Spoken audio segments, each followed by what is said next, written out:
The Great National Temperance Beverage, How John Pemberton and Asa G. Candler Triumphed Over Tragedy to Make Coca-Cola into a Success. I like to teach the world to sing. Sing with me. Perfect harmony. Perfect harmony. I like to buy the world a Coke and keep it company. That's the real thing. I like to teach the world to sing. In perfect harmony. Perfectly. And I'd like to buy the world a Coke and keep it company. It's the real thing.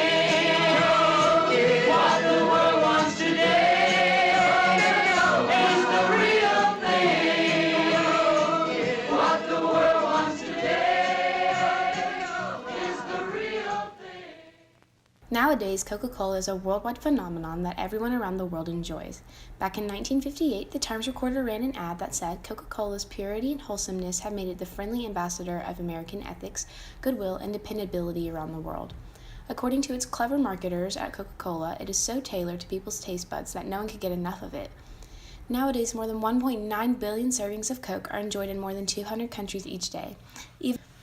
Even the early ads for Coca-Cola expressed how good it was in a way that appealed to the trends of the time, like a 1910 ad that stated, "Coca-Cola is a delightful, palatable, and healthful beverage. It relieves fatigue and is indispensable for business and professional men, students, wheelmen, and athletes. It relieves mental and physical exhaustion and is the favorite drink for ladies when thirsty, weary, and despondent."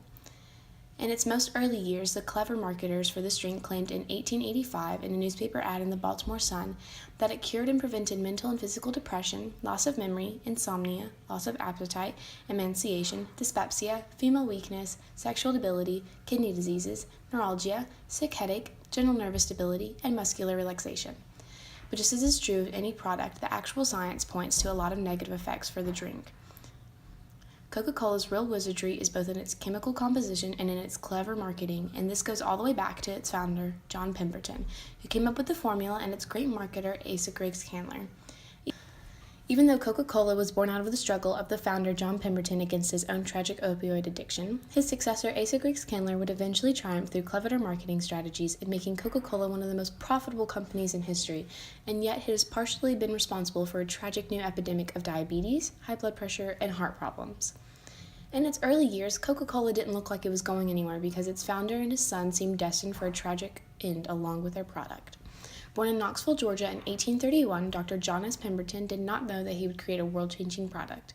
He studied at a local medical school in Georgia. In 1850, at the age of 19, he became a licensed pharmacist.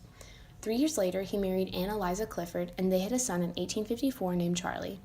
They lived in the Pemberton house in Columbus, Georgia.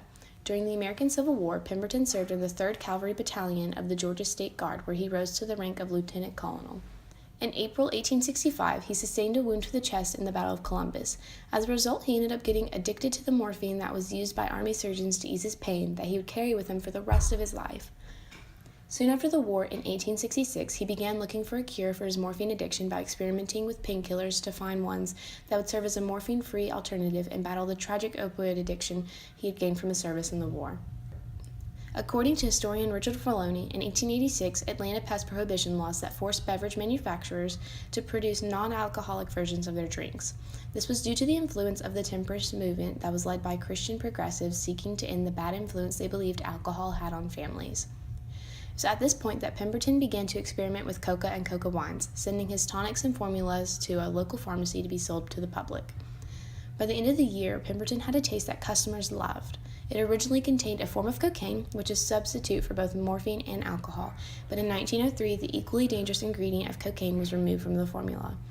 According to historian Richard Filoni, Pemberton's bookkeeper, Frank Mason Robinson, decided that Coca-Cola's logo should be written in the Spencerian script accountants used because it would differentiate from its competitors. According to the official history of the Coca-Cola Company, the first servings of Coca-Cola were sold for 5 cents per glass. During the first year, sales averaged a modest 9 servings per day in Atlanta. Pemberton sold his drinks locally, and the drink became a small-scale success, but he nearly went bankrupt, and he and his son Charlie, who only wanted to get money to feed his own addiction to opium, sold a majority share of the Coca-Cola Company to an Atlanta businessman, Asa Candler, for $1,750, reserving a minority share for Charlie in 1888. Later that same year, John Pemberton tragically passed away at the age of 55 from stomach cancer. Asa Candler rescued the business and became the sole owner of Coca-Cola in 1891, when Charlie also passed away tragically due to his addiction to opium. It was when Candler took over that his most innovative marketing techniques were implemented. He hired traveling salesmen to pass out coupons for a free Coke. His goal was for people to try the drink, like it, and buy it later on. Candler was also able to sell Coca-Cola syrup as a patent medicine, claiming it would get rid of fatigue and headaches. In 1895, 3 years after the Coca-Cola Company's incorporation, Mr. Candler announced in his annual report to shareholders that Coca-Cola is now drunk in every state and territory in the United States. In 1894, candy maker Joseph Beidenharm became the first person to bottle Coca-Cola. Suddenly, the beverage became available to people who didn't have easy access to the soda counter. The Coca-Cola Company started developing its global bottling network in the 1890s. As demand for Coca-Cola increased, the company quickly outgrew its facilities. A new building erected in 1898 was the first headquarters building devoted exclusively to the production of syrup and the management of the business. Mr. Candler hailed the new, 3-story structure as sufficient for all our needs for all time to come. It was inadequate in just over a decade. Under Candler's watch, Coca-Cola quickly spread its popularity and its advertising budget grew from $100,000 a year in 1901 to $1 million a year in 1911.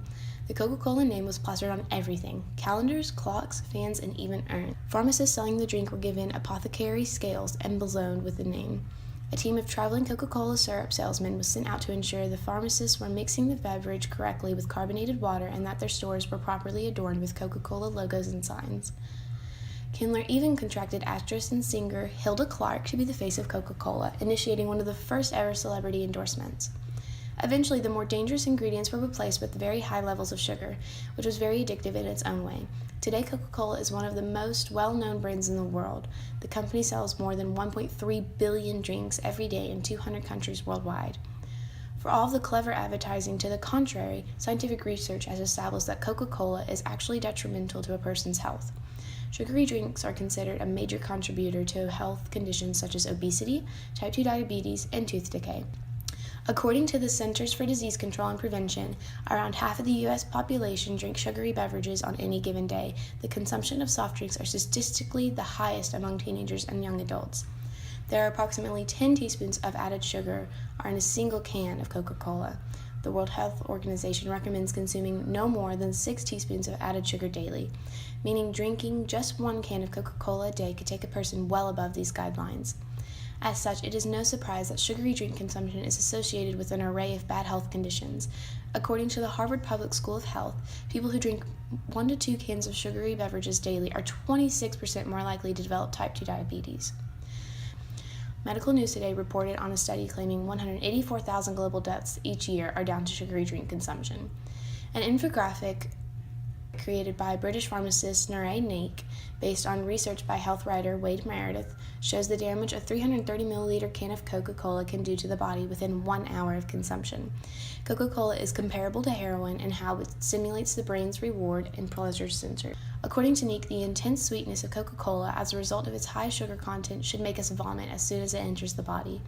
However, the phosphoric acid in the beverages dulls the sweetness, enabling us to keep the drink down. Blood sugar levels increase dramatically within 20 minutes of drinking the cola, explains Naik, causing a burst of insulin. The liver then turns the high amount of sugar circulating a person's body into mostly fat, since it far exceeds a person's nutritional needs. Within 40 minutes, the body has absorbed all of the caffeine from the Coca-Cola, causing a dilation of pupils and an increase in blood sugar. Even though Coca-Cola was born out of the struggle of the founder, John Pemberton, against his own tragic opioid addiction, his successor, Asa Griggs Candler, would eventually triumph through clever marketing strategies in making Coca-Cola one of the most profitable companies in history, and yet has partially been responsible for a tragic new epidemic of diabetes, high blood pressure, and heart problems. Coca-Cola continues to be a leader in clever marketing strategies, but it has obvious health risks that more and more people are becoming aware of. If it wants to remain a dominant alternative to more dangerous drinks like alcohol, it needs to be reformulated again so that it is more healthy. Mr. Green? Yeah. You need any help? Mm-mm. Want my Coke? No. Really, you can have it. Okay. Thanks. That's the way